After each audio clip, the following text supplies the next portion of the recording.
তাই আজকে আমরা বলবো আজকের ভিডিওতে যে এই লাস্ট কয়েক ঘন্টা কিভাবে পড়লে টেট পরীক্ষা পাস করা সম্ভব, আজকের ভিডিওতে আমরা আলোচনা করব।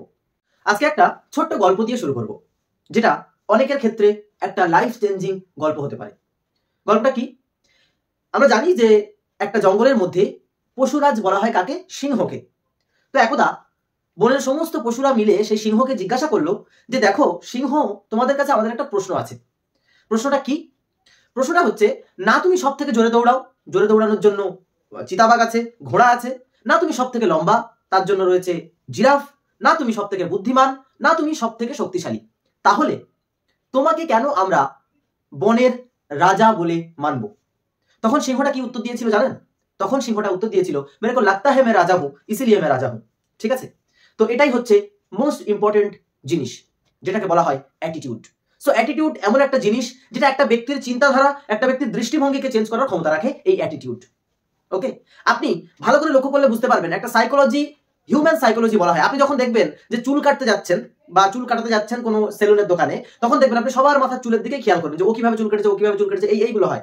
যখন আপনি কখনো জুতো কিনতে যাবেন, তো দেখবেন আপনার চোখটা সেই জুতোর দিকে, সবার জুতোর দিকে থাকবে যে কার পায়ে কেমন জুতো আছে। যখন শার্ট কিনতে যাবেন, সবার শার্টগুলোর দিকে আপনি লক্ষ্য করবেন, আর শরীরে এত কিছু থাকতেও সেগুলোর দিকে আপনার চোখ বা ফোকাস পড়ে না। সুতরাং ফোকাসটা আমরা কিভাবে করবো বা কিভাবে করা উচিত, সেটা কিন্তু ডিপেন্ড করে আমাদের ভিতর থেকে। হ্যাঁ, আপনি ঠিকই শুনছেন। আজকের ভিডিওতে আমরা আলোচনা করবো যে লাস্ট মিনিট কয়েক ঘন্টা আর পরীক্ষার বাকি রয়েছে, অর্থাৎ সেটাকে মানে এক সপ্তাহ হোক, 2 দিন হোক, 3 দিন হোক, 4 দিন হোক, ঠিক আছে, এই যে কয়েকটা দিন বা ঘন্টা বাকি রয়েছে পরীক্ষার হলে দোরগোড়ায় দাঁড়িয়ে, এই লাস্টের সপ্তাহটা আমরা কিভাবে পড়াশোনা করলে এই জায়গাটা কাজে আসবে এবং এখান থেকে বেশি বেশি আউটকাম আমরা জেনারেট করতে পারবো। ওকে, তো শুরু করা যাক আজকের ভিডিও। আমি নাজমুল ইসলাম রয়েছি আপনাদের সঙ্গে দা বেঙ্গল এক্সাম ইউটিউব চ্যানেলের পক্ষ থেকে। তো ফার্স্ট অফ অল আমরা আলোচনা করবো এখানে 10টা পয়েন্ট, যে পয়েন্টগুলোর ভিত্তিতে আমরা আলোচনা করবো। এখানে এই মুহূর্তে দাঁড়িয়ে অনেক স্টুডেন্টের মনে হচ্ছে যে রিভাইজ করতে গেলেও তো ভাবছি রিভাইজ করব, কিন্তু 2 পৃষ্ঠা পড়ার পরে আর তো পেরে উঠছি না, বইয়ের ভলিউম গুলো দেখে আমাদের ভয় লাগছে, বা যতই পড়ছি তখন মনে হচ্ছে যে এতগুলো আমরা কিভাবে রিভাইজ করব, বা তার সঙ্গে সঙ্গে এই রিভাইজ করা জিনিসগুলো কি মনে থাকবে, এরকম সমস্যা অনেকের ক্ষেত্রে হচ্ছে। তাই এই প্ল্যানগুলো মেনে যদি চলা যায়, এই লাস্ট কয়েকটা দিন টেট পরীক্ষা অবশ্যই আপনি ক্র্যাক করতে পারবেন, এই বিশ্বাস আমার আছে। তাই ভিডিওটি শেষ পর্যন্ত দেখুন। প্রথমে আমাদের যেটা করতে হবে সেটা হচ্ছে স্মার্ট প্ল্যানিং। আমি বারবার একটা কথা বলি, আমাদের যে সংবিধান রচনা হয়েছিল, সেই সংবিধান রচনা করার ক্ষেত্রে একটা ড্রাফট করা হয়েছিল, মানে একটা ড্রাফট করে যে এই খসড়ার ভিত্তিতে পুনরায় সংবিধান সুন্দর করে সম্পূর্ণ সংবিধান সেইভাবে তৈরি হবে। একটা বাড়ি তৈরি করতে গেলে আমরা স্কেচ করে ব্লু প্রিন্ট করি, তো সেই প্ল্যানিংটা থাকা অতি জরুরি। অনেক স্টুডেন্ট টেট পরীক্ষার প্রস্তুতি নিচ্ছে, বিভিন্ন চাকরি পরীক্ষার প্রস্তুতি নিচ্ছে, কিন্তু পরীক্ষা দেবে তাই পড়ছে। কিন্তু আমার পরীক্ষা দিতে হলে কদিন বাকি আছে, কটা সাবজেক্ট আমার কাছে আছে, সেগুলো পড়ার জন্য আমি কত ঘন্টা টাইম পাবো আমার হাতে আছে, এই ব্যাপারগুলো যে প্ল্যানিং বলা হয়, সেটা কিন্তু ম্যাক্সিমাম স্টুডেন্টরা করে না। যার কারণে সেই গতানুগতিক রিদম ধরে চলতে গিয়ে শেষে তারা সবকিছু শেষ করতে পারে না। তো সেটার জন্যই কিন্তু আমাদের দরকার স্মার্ট প্ল্যানিং। আমরা অনেকে কিন্তু হার্ড ওয়ার্কে অভ্যস্ত, এখন কিন্তু হার্ড ওয়ার্ক করলে হবে না, স্মার্ট ওয়ার্ক করতে হবে। একটা ছোট্ট ইনস্ট্যান্স দিয়ে এখানে বুঝিয়ে দেওয়ার চেষ্টা করছি। কি, অনেক স্টুডেন্ট পরীক্ষা দিচ্ছে, তার মধ্যে কি সবাই পাস করবে? করবে না। একটা ক্লাসে যদি 80 জন স্টুডেন্ট থাকে, সবাই কি এক হয়? হয় না। কিন্তু এক হয় একজনই, 1 নম্বর রোল হয়। কার হয়? তাহলে আর বাকিরা যারা পরীক্ষা দিচ্ছে তারা কি একেবারে বোঝে না? এই যারা টেট পরীক্ষা দিচ্ছে তাদের কি একেবারে প্রিপারেশন নেই? অনেকেরই আছে, কিন্তু তারাই সফল হতে পারবে যাদের স্ট্র্যাটেজিটা সুন্দর, যাদের স্মার্ট ওয়ার্ক করে যারা পড়েছে, তারা কিন্তু সফল হতে পারবে। সেই স্মার্ট ওয়ার্কগুলো আমি একটু ধরিয়ে দেওয়ার চেষ্টা করছি, তো অবশ্যই প্রত্যেকে মন দিয়ে শুনতে থাকুন। স্মার্ট প্ল্যানিং এর মাধ্যমে আমাদেরকে পড়তে হবে। তারপর কি করতে হবে? Follow footprint. এখানে আমি একটা গল্প বলি। ফলো ফুটপ্রিন্ট, যখন কোনো বাঘ কোনো শিকারকে ধরে, আমরা যদি স্ট্র্যাটেজিটাকে একটু ফলো করার চেষ্টা করি, আমরা বুঝতে পারবো যে প্রথমে পালে যতগুলো গরু থাক, যতগুলো হরিণ থাক, যত যাই থাক, সেখানে সে একজনকে টার্গেট করে এবং টার্গেট করে সেটার পিছনে সে দৌড়াতে থাকে, এবং যতক্ষণ না পর্যন্ত তাকে ধরতে পারছে, ধরতে গিয়ে অনেক সময় বাঘ নিজেও মাটির সাথে ঘিঁচড়ে যায়, ঠিক আছে, তারও অনেক শরীরে কেটে ছেড়ে যায়, তারপরে সে সেদিকে তাকায় না, সে ওটাকে ধরেই তারপরে সে ছাড়ে। তারপরে আর কি হয়? যখন সুন্দরবন অঞ্চলে যে রয়্যাল বেঙ্গল টাইগার, আপনারা দেখলে বুঝতে পারবেন, বা যারা সুন্দরবন ভ্রমণ করেছেন, গাইডেন্স যারা দেয়, তারা তাদের মুখ থেকে অনেক সময় শুনবেন যে বাঘ কখন একটা শিকারকে ধরার জন্য মরিয়া হয়ে ওঠে। যখন মানে জোয়ারের সময় জল উঠে যায়, তখন সে বাইরে খাবারের সন্ধানে শিকার করতে বেরোতে যেতে পারে না। তারপর যখন জল নেমে যায়, তখন কিন্তু সে ওই যে জল নামার পরে যে কাদা কাদা হয়ে থাকে, সেই হরিণগুলো যেখান থেকে যায়, ওই ফুটপ্রিন্ট দেখে দেখে সে সেইভাবে খুব আস্তে আস্তে সন্তর্পণে সেই রাস্তা দিয়ে হেঁটে হেঁটে যায়, দেখে হরিণ কোনো জায়গায় বসে আছে, ঘাম করে গিয়ে ধরে। তো এটাকে বলা হচ্ছে ফুটপ্রিন্ট টেকনিক। এই ফুটপ্রিন্ট টেকনিকটাকে যদি আমরা ইউজ করতে পারি, আমরা শুধু টেট পরীক্ষা নয়, সিটেট বলো বা রাজ্যের বা স্টেটের বা সেন্ট্রালের যে কোনো ধরনের কম্পিটিটিভ এক্সাম ক্র্যাক করা সম্ভব। ঠিক আছে, এবং যেগুলো বলছি এগুলো কিন্তু এমনি শুধু বলার জন্য বলছি না, প্রত্যেকটাই কিন্তু মানে উপলব্ধ জায়গা থেকে আমি বলার চেষ্টা করছি। ঠিক আছে, তো সেই জায়গায় দাঁড়িয়ে ফুটপ্রিন্ট পদ্ধতিটা কি? এই যে আমি টেট পরীক্ষা দেবো, তাই তো, এই যে আমি টেট পরীক্ষা দেবো, তো টেট পরীক্ষা আমি নিশ্চয়ই প্রথমবার দিচ্ছি না পৃথিবীর ইতিহাসে, এর আগে পরীক্ষা হয়েছে, সেই জায়গায় দাঁড়িয়ে আমাকে মাথায় রাখতে হবে যে এর আগে যে পরীক্ষাগুলো হয়েছে PYQ অর্থাৎ প্রিভিয়াস ইয়ার কোশ্চেনগুলো আমাকে দেখতে হবে যে কেমন ধরনের প্রশ্ন আসে, কোন চ্যাপ্টারগুলো অগ্রাধিকার পেয়েছে প্রশ্নের ক্ষেত্রে, বা কোন কোন জায়গাগুলো থেকে বেশি প্রশ্নপত্রে রয়েছে, এই জায়গাগুলো মার্ক করতে হবে। অর্থাৎ আগের বছরের যে ফুটপ্রিন্ট গুলো রয়েছে এইভাবে সেইটা ধরে ধরে আমাদেরকে এগোতে হবে। হালাকি যদি আমাদের সেটা সিলেবাস অনেক সময় চেঞ্জ হয়, আগে যেমন পেডাগজি কম ছিল এখন পেডাগজি গুলো বেশি দিচ্ছে, তো সেই জায়গাটা ছাড়িয়ে একটা প্রিভিয়াস ইয়ার কোশ্চেন যদি আমরা ট্রান্সলেশন করে আমরা যদি অ্যানালিসিস করি, আমরা ভালো করে বুঝতে পারবো যে কোন প্রশ্নগুলো আসতে চলেছে। তো সেই টেকনিকটা যে ইউজ করবে তারা অবশ্যই অনেক ভালো স্কোর করতে পারবে। Number 3, TET exam paper solve. এই সময় লাস্ট মোমেন্টে এসে বিভিন্ন প্রকাশনের রং চোখে বই দেখে, চকমকে বই দেখে, পেপার দেখে সেখানে স্টুডেন্টরা বিভিন্ন ধরনের পেপার সলভ করতে থাকে। ভুল। আমি কোথায় কাজ করছি সেটা ইম্পর্টেন্ট, কি কাজ করছি সেটা ইম্পর্টেন্ট নয়। তো আমার সময়টাকে আমি কোথায় ইনভেস্ট করছি, আমি বলছি না সেগুলো খারাপ, কিন্তু ক্রুশিয়াল সময়ের উপরে বেস করে যখন আমাদের 90 মিনিট খেলাটা শুরু হয় তখন খেলার স্ট্র্যাটেজি একরকম থাকে, কিন্তু হাফ টাইমের পরেও যদি গোল না হয় তারপরে খেলার স্ট্র্যাটেজিটা চেঞ্জ করতে হয়। তো এখন বর্তমানে ক্রুশিয়াল টাইমে স্ট্র্যাটেজিটাকে বদলে ফেলতে হবে। যে নিয়মে পড়ছি সেই নিয়মের মধ্যে কিছু নতুন নতুন চেঞ্জেস আসতে হবে, আনার পরে তারপর সেইভাবে পড়তে হবে। কি টেট এক্সাম পেপার সলভ করতে হবে, যেগুলো স্টেট টেট, বিভিন্ন স্টেট টেট, লাইক হতে পারে ত্রিপুরা, হতে পারে হরিয়ানা, হতে পারে পাঞ্জাব, ঠিক আছে। তো এই যে সমস্ত প্রত্যেকটা রাজ্যের শিক্ষক নিয়োগ হয়, টিচার্স এলিজিবিলিটি টেস্ট হয়, তো সেখানকার যে প্রশ্নপত্রগুলো সেগুলোকে একটু হরিয়ানা এবং ত্রিপুরাকে যদি ভালো করে লক্ষ্য করা যায় এখান থেকে কিন্তু প্রশ্ন আসে। তো এগুলো ভালো করে লক্ষ্য করতে পারেন। বারবার করে বলি সিটেটের 10 ইয়ার্স যেটা আমাদের কাছে অলরেডি 10 বছরের আছে, যারা এখনো এই শেষ মুহূর্তেও একবার করে দেখতে চাইছেন তারা অবশ্যই, বা আগামীবারের জন্য প্রিপারেশন নিতে চাইছেন তারাও কিন্তু অবশ্যই এই নাম্বারে যোগাযোগ করে আমাদের কাছে নিতে পারেন। বাট এই মুহূর্তে দাঁড়িয়ে আমাকে মাথায় রাখতে হবে যে নতুন কিছু বেশি করে না পড়ে যেটা পড়েছি সেটার উপরে নিজের কনফিডেন্স বিল্ড করার জন্য। এবার কি আমাদেরকে জানতে হবে 80-20 রুলসটা কি। সমীক্ষা বলছে যে সমস্ত পরীক্ষা হয় ম্যাক্সিমাম পরীক্ষার 80% কোশ্চেন আসে 20% টপিক থেকে। এটা হচ্ছে সব থেকে একদম প্রুভেন, ঠিক আছে। 80% কোশ্চেন আছে 20% টপিক থেকে। কি তাহলে সেই 20% টপিক আমাকে চিহ্নিত করে ফেলতে হবে, সেই জায়গাতে আমাকে ফোকাস করতে হবে। আশা করি বুঝতে পারছি। আমি যদি কলসিটাকে জলের যেখানে কলের মুখ সেই জায়গাটায় না রেখে পাশে রেখে আমি ভর্তি দিন কলটা নিই, ঠিক আছে, আমার কি মানে কলসি ভরবে? কখনোই ভরবে না। তো সেই জায়গাটা মাথায় রাখতে হবে। আমরা যেমন যখন আমরা বিভিন্ন ধরনের ওই যে পরিবেশ পড়ার সময় আমরা জানি যে হটস্পট আছে, তার একদম কোর এলাকা আছে, কোর জোন থাকে, মানে যেখানে বন্য প্রাণীরা থাকে, ঠিক আছে, এটা হচ্ছে বাফার জোন, ঠিক আছে, এটা হচ্ছে টুরিস্ট জোন। তো এই যে জায়গাগুলো আমাদেরকে সবসময় পড়ার ক্ষেত্রেও এই কোর যে জোনটা, যে জোনের মধ্যে থেকে প্রশ্নগুলো বেশি বেশি করে আসে, এই কোর জোনে বারবার করে হিট করতে হবে। এই আশেপাশে ঘুরে লাভ নেই, ঠিক আছে, আশেপাশে ঘুরে লাভ নেই, আমাদের এই কোর জোনকে বেশি বেশি করে টার্গেট করতে হবে। তাহলে সেইগুলো কি? সেইগুলো হচ্ছে এই 20% টপিকগুলো, যেগুলো আমি অলরেডি ভিডিওর মাধ্যমে আমি বিভিন্ন সময়ে এক্সপ্লেন করে দিয়েছি সাজেশন হিসাবে।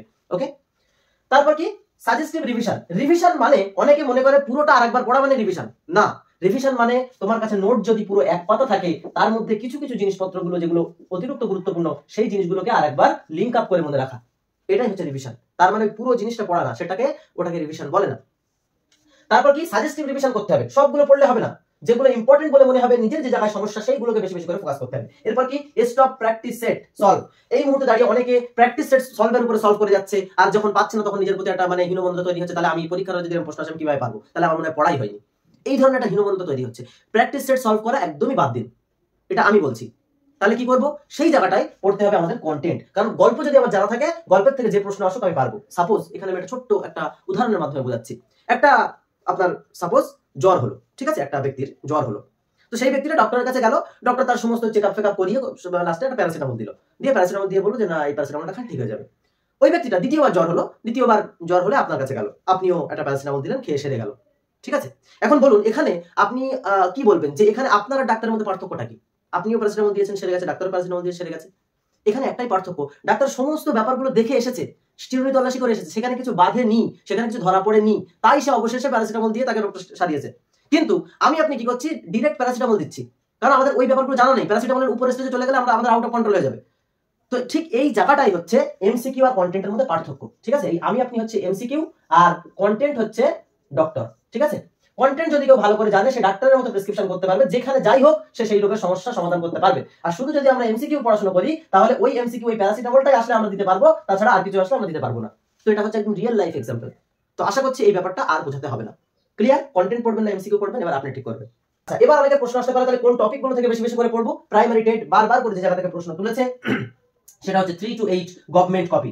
3 to 8 এর যে ইভিএস এর ক্ষেত্রে আমি যদি বলি, সেই ইভিএস এর ক্ষেত্রে 3 to 8 এর যে গভর্নমেন্ট কপি, সেই জায়গা থেকে কিন্তু বারবার প্রশ্ন তোলে। আমরা জিস্ট একটা প্লেলিস্টে করে দিয়েছি আমাদের ইউটিউব চ্যানেলে, দা বেঙ্গল এক্সাম ইউটিউব চ্যানেলে প্লেলিস্ট অপশনে গেলে পেয়ে যাবেন। নতুন যে সিলেবাস আছে সেখান থেকেও পরপর টপিক করিয়ে দিয়েছি, এবং তার সঙ্গে এখন যেটা করছি সেটা হচ্ছে এই যে 3 to 8 এর যে গভর্নমেন্ট কপি, সেই গভর্নমেন্ট কপির যা মেন টপিকগুলো হাইলাইট করিয়ে সুন্দর করে সেগুলো আপনাদেরকে সুন্দর করে ডিটেইলসে পড়িয়ে দেওয়ার চেষ্টা করছি, যাতে এখান থেকে ওটা একবার শুনে থাকলে আপনার মনে থাকবে, সেখান থেকে কিন্তু আপনি প্রশ্ন আসলে করতে পারবেন। আচ্ছা, তারপর কি, ডিএলএড ফার্স্ট ইয়ারে যদি বই থাকে, ঠিক আছে, ডিএলএড ফার্স্ট ইয়ারে যদি বই থাকে সেই বইটাকে ভালো করে দেখে যান, কাজে আসবে।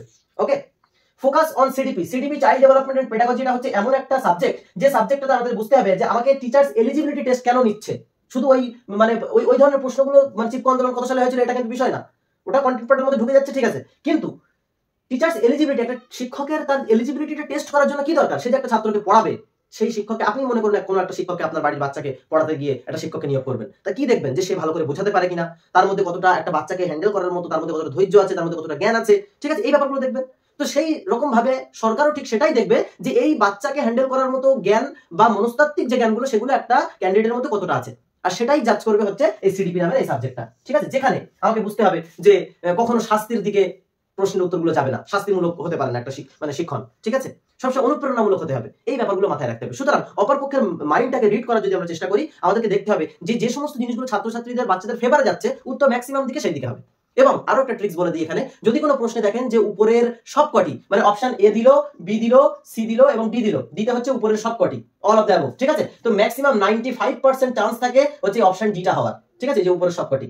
যে কোনো সময় প্র্যাকটিসের সলভ করতে গিয়ে আমার এই কথাটা সাথে যাচ করে মিলিয়ে দেখবেন ঠিক বলছি না ভুল বলছি।